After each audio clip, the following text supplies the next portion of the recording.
Welcome to the Dalton Police Department's Behind the Badge. I'm Chief Riello, and thanks for joining us today.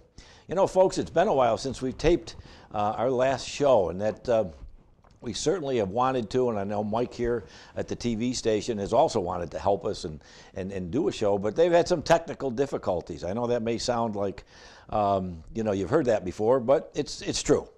They've had a hard time getting the equipment that they need to put folks back on the air, but we're very happy that he was able to do that for us today, and we've got a good show. Another couple of officers that I want to introduce you to today. The other thing you'll notice on the set, we do have a mask because we know things are really crazy now. So please follow the instructions. Wear your mask when you're out, and definitely social distance.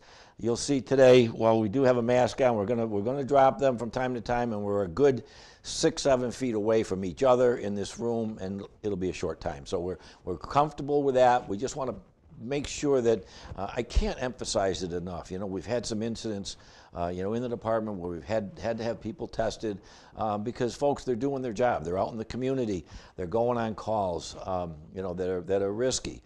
So again, just, you know, follow our lead. We're trying to be good role models for you because we take it very seriously at the Dalton Police Department. Well, today I have a young officer. They're all young. A young officer with me today. He actually just became our permanent. He was part-time permanent now, right? You were part-time, yeah. And now you're a full-time officer. And this officer's name is Trae Balardini. And I'm going to let him introduce himself to you folks. He is, well, I'll let him tell you about himself. So I'm Officer Trae Balardini. I'm 23 years old. Grew up in Dalton my whole life. I started my police career in Beckett just over a year ago now. Okay. I've been working part-time there and here.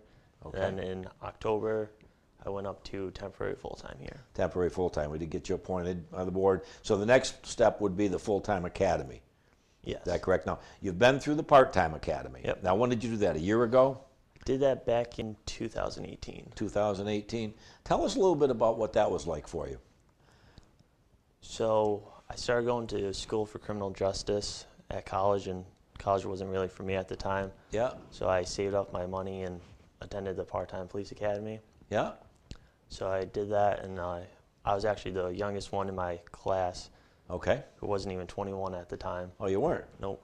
Oh. So that was an experience. Well, that's good. So you were the youngest guy in the class. Yep. Now, let me ask you this. I ask all the police officers, what made you want to be a police officer? You know, you like I said, you started college. You decided you wanted to be a police officer. What was that all about? How'd you make that decision? So pretty much my whole family on my mom's side has worked in the law enforcement career. Like I have a uncle who's a state trooper down in Connecticut.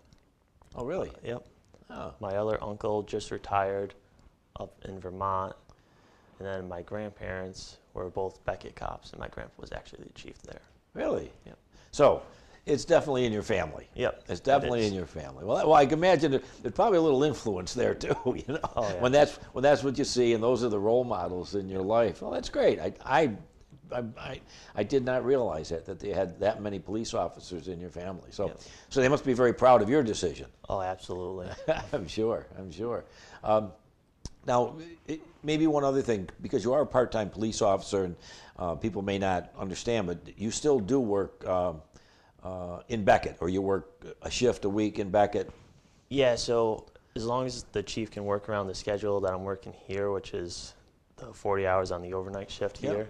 Yeah. He schedules me usually day shift or evening shift up there at least once a week. Okay, so your Dalton full-time commitment comes first, yeah. Obviously. So yeah, the it does. Folks out there thinking, hey, you know, what's going on here? No, he's primarily our police officer, but there's nothing to stop him from doing that. In fact, if anything, it helps him become a better police officer because he's familiar with more things going on, you know, whether it be Beckett, Dalton, that kind of thing. Yeah. Now, were you Wauconda Regional graduate? Yep, graduated from there in 2016. Really? Yep. Okay, very good. Now, so let me ask you this: you've been in policing now about a year, yep. right? Been through the academy. What do you like about it? What do you like about being a police officer? Just like the experience and getting to meet new people every day. Okay. Yeah. Usually helping people at like their worst times. Okay. All right. And you like doing that? I do, yes. Okay. That's what's motivating you to Yep. do it. It is. Good. What kind of things and issues or calls have you run into on the midnight shift? And now you're primarily the midnight officer. What kinds of things what kinds of calls do you go on? What kinds of things do you normally run into? So I try to be like proactive with like motor vehicle stops and like Okay. traffic wise, but for call wise, it's usually some type of like disturbance Okay. or like burglar alarms, stuff You like get a that. lot of alarms on the midnight shift? Yep. Okay. Yeah.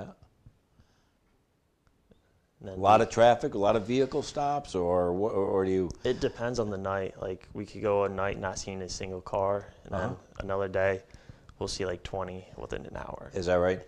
Well, and I think sometimes folks fail to realize that. Well, it's a little town of Dalton. We do border Pittsfield, and we do. We are a direct route through Route 9 all the way to Springfield. So there's some areas, that some folks might try to come in the back way, if you Yeah. will, to either our town or to Pittsfield. Do you run into any of that? A little bit. So like Dalton, we got two major routes, Route 8 and Route 9. Yeah. So we see most of our traffic on those. And then we catch most of our guys on like the back roads for like OUIs and stuff. Okay. Trying to sneak home or that kind of thing on the back roads? Just trying to like sneak around so like they know most of us will sit on the main roads to catch people. Okay. So they'll try to sneak around us on the back roads. Okay. I know, and you did just recently have an operating under arrest, I believe, not that long ago, Yep. right? You and another officer. Yeah, me and Officer Bradley. And Officer Bradley, okay. Good. So I guess as far anything else that you've run into on the job, or any kind of training that you had, at the part-time academy that just kind of sticks out in your mind, or something you might like to share with the folks at home here in Dalton? One thing I did for training wise that wasn't for like the part-time police academy, it was actually through the fire academy, which was an explosive class. And which academy was that? You said The fire academy. The fire academy. Yep. Are you a fireman too? Yeah, I volunteer with Dalton as well. Oh, so you didn't tell us that. We have to know that, folks. He's not only a police officer here, folks. He's also the guy who rides on the fire truck. We love that. They do it all here. Tell us about that. So I've been doing that since I was 18. So started that in 2015, I believe. Really? I turned 18, yeah. Wow. So I've been doing that quite a while. And then before I turned 18, I was on the department as like an explorer. Yeah. So I've been doing that for quite a while. And I get most of my medical training from them. And that bomb class is one of the other ones. Okay. And the class was, what was the class you said? The explosive? Yeah, so it was like a post-explosive or blast class. So it's like how to respond to explosions. Yeah. So Very good. Very good. So it's been how many years with fire? You said you did that when you were 18, so that's about 3-4 years? just about, yeah. 4 years? Okay. And you're still doing it? I am when I can, yeah. When you can. Okay. And they're all volunteer except for the chief, correct? Or They have, I believe, 3 full-time people. So the Okay. chief and then 2 firefighter EMTs. are full time? Yep. And they do the ambulance and respond to fire calls? Yes. Right.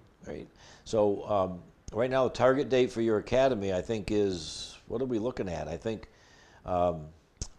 Officer Bradley's next to go. Yeah, so Bradley's, I believe they were saying is like April. Yeah, March or April, yes, yeah. And then you'll be after that. Yep. Yeah, so you'll be, but you're still working. You're working full time for us. Yep, I am. Picking up the slack. Oh, absolutely. Good. So what else do you like about being a police officer? What is there any particular aspect of it that really interests you, or something you might be interested in, pursuing down the road, in your career? So the few evening shifts I work now, if I'm working with Officer Duryea, who's our canine handler, we always go out and do like training and stuff because that's kind of my career goal is to be a canine handler. Oh, canine? Yep. Oh, really? Oh, good. I'll tell you, people say some folks say, well, why K9 in Dalton? And, I guess my response to that would be, why not? I mean, when you've got a K9, it's such a great resource, for the community. And it's also a great community policing tool as well. It's something that is extremely fascinating.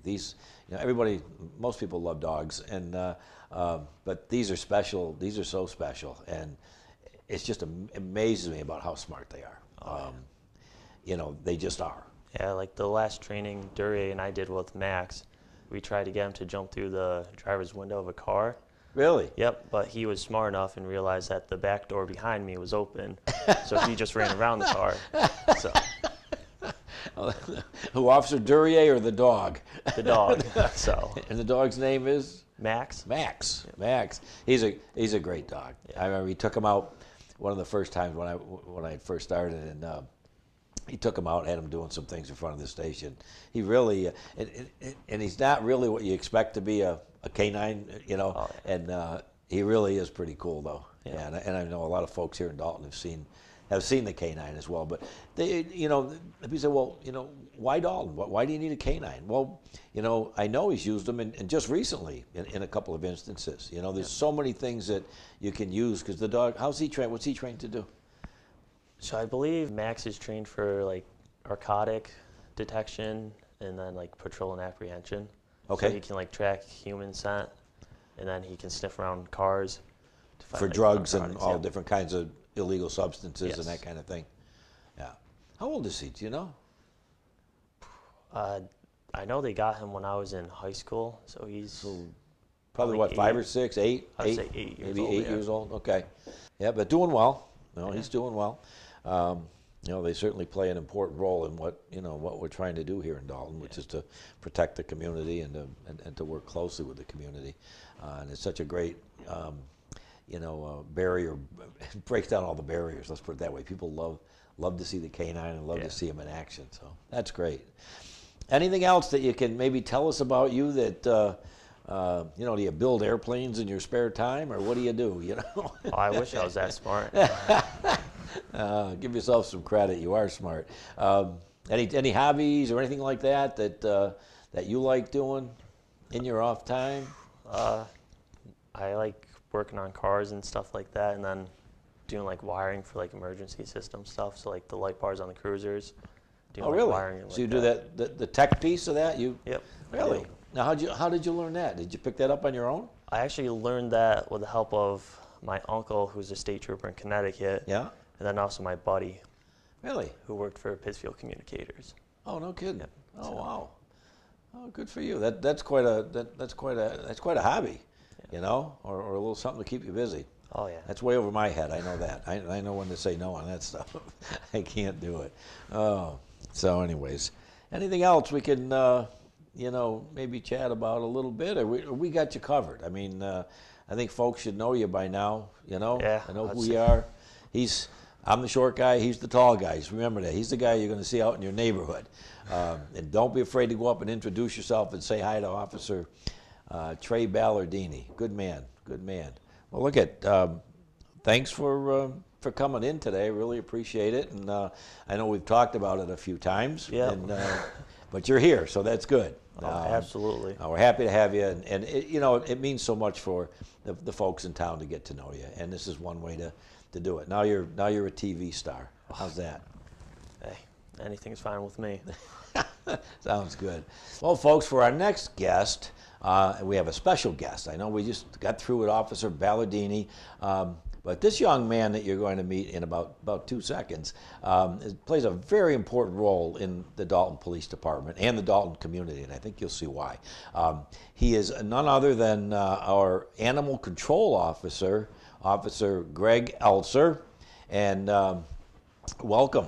Thanks for coming in today. Well, I appreciate the opportunity. Thank you, Chief. Oh, I'm telling you, and as we said to the folks, I think a lot of people may not know who you are, or they may have at some point had to request your services either through an officer or just by calling the Dalton Police Department.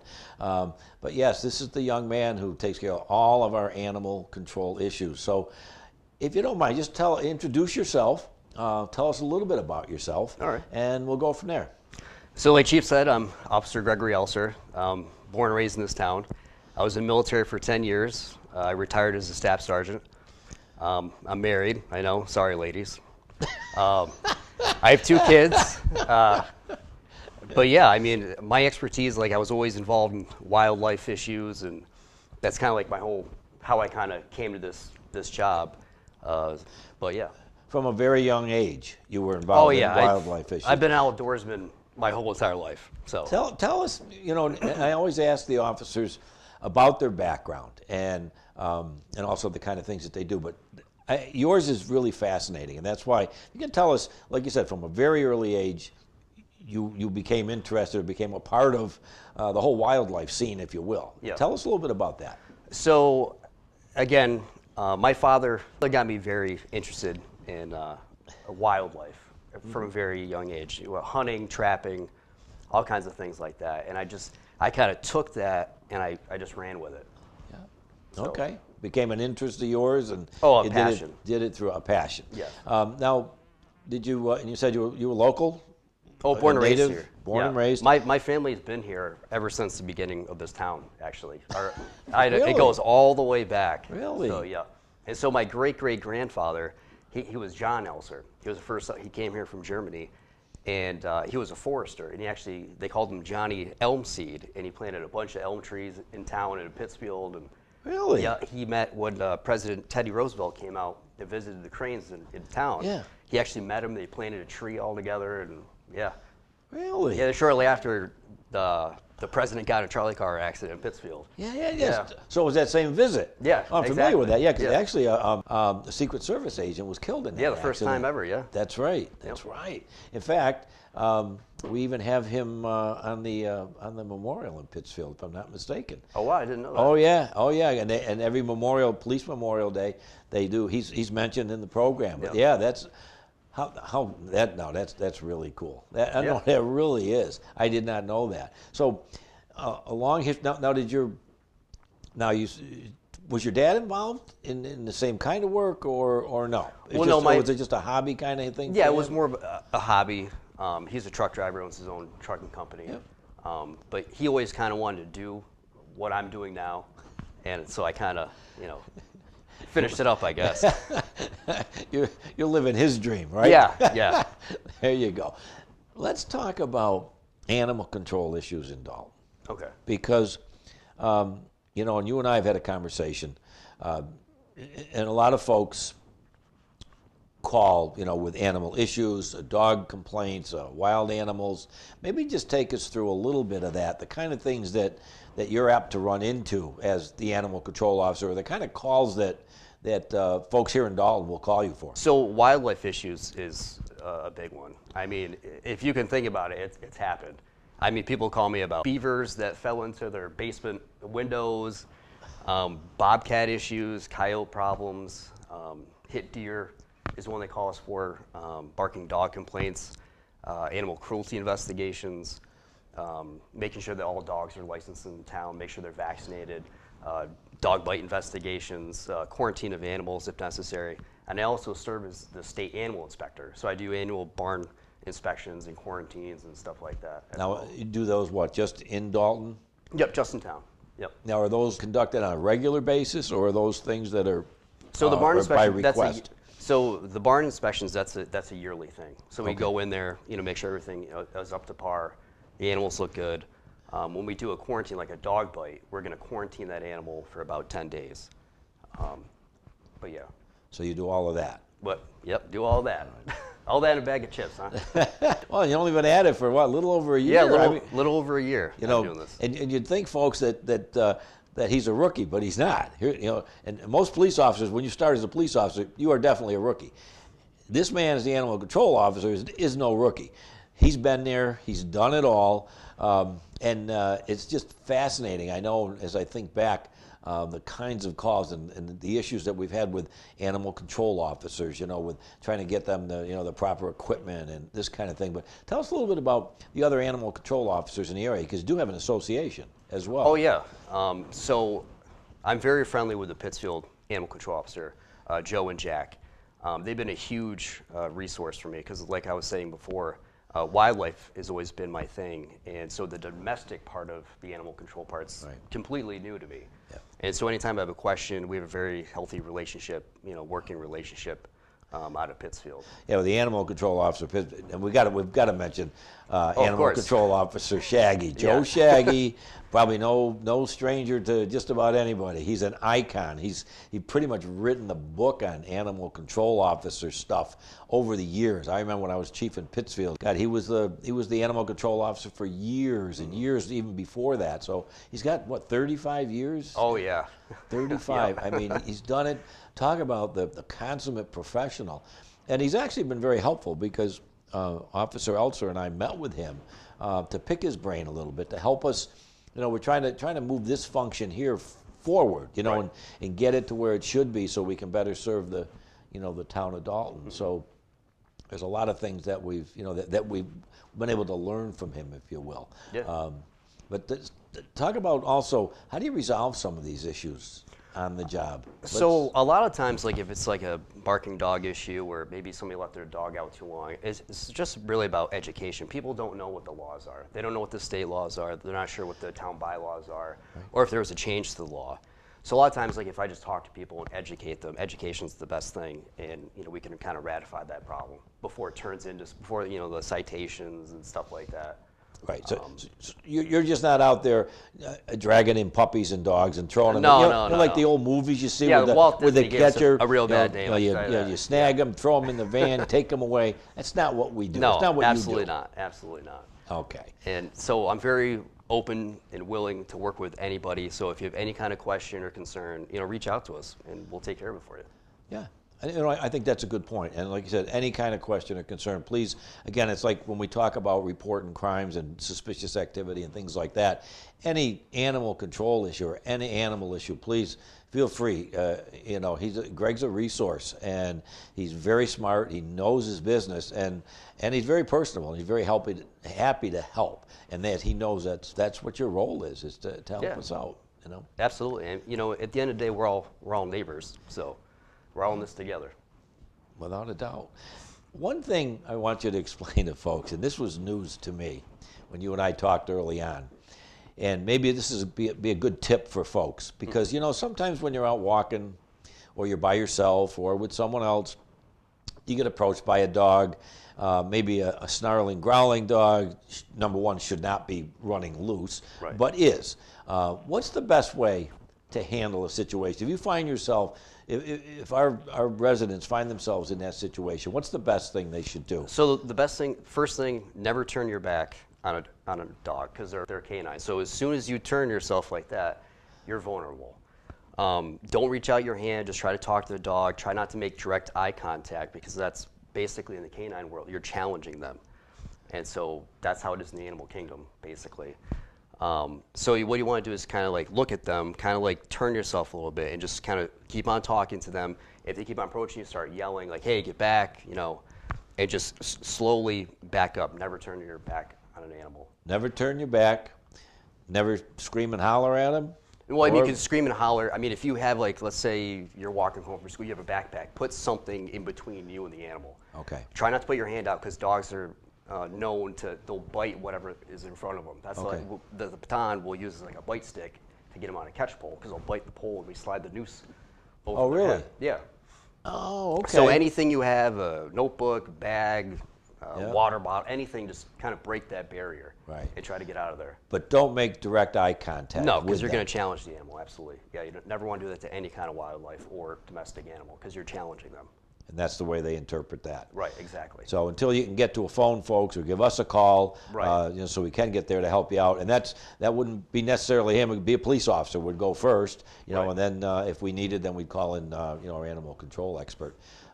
But I think that's a good thing to know, because that does happen. Even though people are supposed to have their dogs restrained, right? You do have a leash law, right? Yep, we do.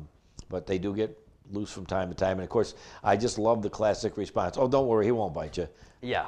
Till he does. Right, exactly. It's like, how many times have you heard that? Don't worry, he's friendly or she's friendly. Right. Okay. I mean, even when I go inside people's homes, I always ask that they put their dog into another room, because you never know how they're going to react, because you're in their space, you're in their home. So if you move too fast or they interpret it wrong, but you're putting a lot of pressure on that animal. Yeah. And sometimes if you're walking down the street and a dog does run out, Yep. he's probably protecting his home. He doesn't know who you are. He doesn't know that you're just walking. Like, that's his turf. That's his territory. Like, who are you? What are you doing here? They're trying to tell you to get back. Like, leave them alone. Really? So, yeah. Yep. Wow. Yeah, that is. How about some of the? Like I think you said we are in a country type setting for the most part. Yep. We're not an urban center. Let's say other animals that wander into people's yards, like a bear. What do you do? What do you do with the bear? Do you run out and give him a treat? No. So prevention's the best thing with any kind of like wildlife issue. So they're going there for a reason. Either you have a bird feeder, or maybe you put your trash out at nighttime, because it's easier for any kind of animal to live in suburbia where there's food everywhere. So it's just like if I took you and put you out in the middle of the woods, it's going to be harder for you to survive. Yep. So it's easier for them to be in suburbia, going through trash cans, and it's nice. Yeah. And so sometimes maybe the bear's not going there for bird seed, but it's bringing in prey. So like when we had a bobcat issue in town, they're following the prey in because we got mice, rats, birds. So it's bringing in predators, and a lot of people don't think like that. So a lot of times if we just kind of limit what they have, bring your trash out in the morning when it's ready to be picked up. Don't put it out at nighttime. Don't leave out bird feeders. Simple things like that. And try to keep like shrubbery around your house, because what they'll do, a lot of animals, it's kind of like a military kind of thing. They don't want to be out in the open because it's going to expose themselves. They kind of want to hug tight, so if something bad happens, they can get out of Dodge. Okay. So, but if you're out, if you happen to be outside and there's a bear, same kind of thing we just mentioned about with the dogs. You don't want to look at them. You just want to yell at them. If you need to make yourself look bigger, you can do that. But I mean, simple things like that. Simple things. If you have an air horn, you got pots and pans, bang it. Make them feel uncomfortable. Okay. Great. Because a lot of times they're more scared of you. Because and it's hard. Like if officers go, they put the siren. We're dealing with like urban animals, so they're used to people talking, and they're used to sirens going off and all that kind of stuff. So sometimes it's. So they're domesticated, but not really. Right, exactly. they're kind of tuned in, but not really. Right. I'll tell you, and I said this to you before, that world is so fascinating. A lot of people don't really understand it, and I think it's so important. And I just want to thank you for your service to the town of Dalton. You bring an expertise that is seriously second to none. And I know I appreciate it, and I'm sure all the folks at home appreciate it as well. Thank you, Animal Control Officer Eltzer. And I just want to mention, he was a No Shave November guy. You'll see him on Facebook. Yeah. He trimmed it for the TV show. Yeah. But again, thanks for showing up. Really appreciate it. All right, folks. Anyways, this is probably going to be an abbreviated show, but we certainly thank you for joining us today, and and getting to know us a little bit better and know our officers a little bit better. I know we're right around the holiday time, probably when this show airs. And I know we have on Saturday, we have, what's that, the 12th, I think. We have the parade. There's going to be a Santa parade in town, and we're involved in that. And check out our Facebook page. You'll see I think the route is posted on there as well. And there's some really interesting things. The other thing that we have in front of the police department this year is a mailbox, and it was delivered to us from the North Pole for Santa letters. So you young folks or kiddos out there, if you want, please make sure you write your letter to Santa and come down to the police department. You'll see it's a big red mailbox. You can drop it off in there. And I have it on good authority that Santa is answering every single letter. So you will get a response. So moms and dads, get the kiddos together and let's see what you can do and help us with that. We're happy to do it. We immediately volunteered to be a spot for that mailbox, so we're very happy to do it. So once again, just folks, as you get into the holiday season, there's a lot of things going on. Just try to keep safe, and remember too, keep your distance, keep your mask up. Let's take this seriously. I know you do, and if you remember also, and I said this before, if you see it or if you hear it, please report it. No matter what it is, we're there to take your call. I'm Chief Riello, and thanks again, folks, for joining us behind the badge.